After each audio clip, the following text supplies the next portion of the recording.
ಇದು ಗುದನಾಳದ ಮಾಡೆಲ್.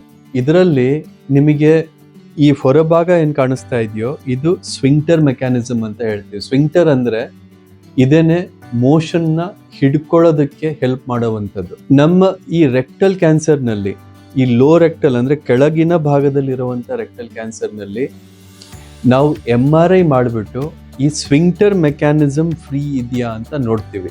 ಆ ಸ್ವಿಂಕ್ಟರ್ ಮೆಕ್ಯಾನಿಸಮ್ ನಲ್ಲಿ ಕ್ಯಾನ್ಸರ್ ಹಿಡ್ಕೊಳ್ದೇ ಇದ್ರೆ, ಫ್ರೀ ಆಗಿದ್ರೆ ಸ್ವಿಂಕ್ಟರ್ ಮೆಕ್ಯಾನಿಸಮ್ನು, ನಾವು ಆ ಸ್ವಿಂಕ್ಟರ್ ನ ಉಳಿಸಬಹುದು. ಅದಕ್ಕೆ ನಾವು ಇಂಟರ್ ಸ್ವಿಂಕ್ಟರಿಕ್ ರಿಸೆಕ್ಷನ್ ಅಂತ ಹೇಳ್ತೀವಿ ಆ ಸರ್ಜರಿಗೆ.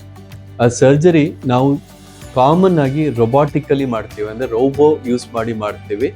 ಯಾಕಪ್ಪ ಅಂದ್ರೆ ಅಲ್ಲಿ ನಮಗೆ ಜಾಗ ತುಂಬಾ ಕಡಿಮೆ ಇರುತ್ತೆ.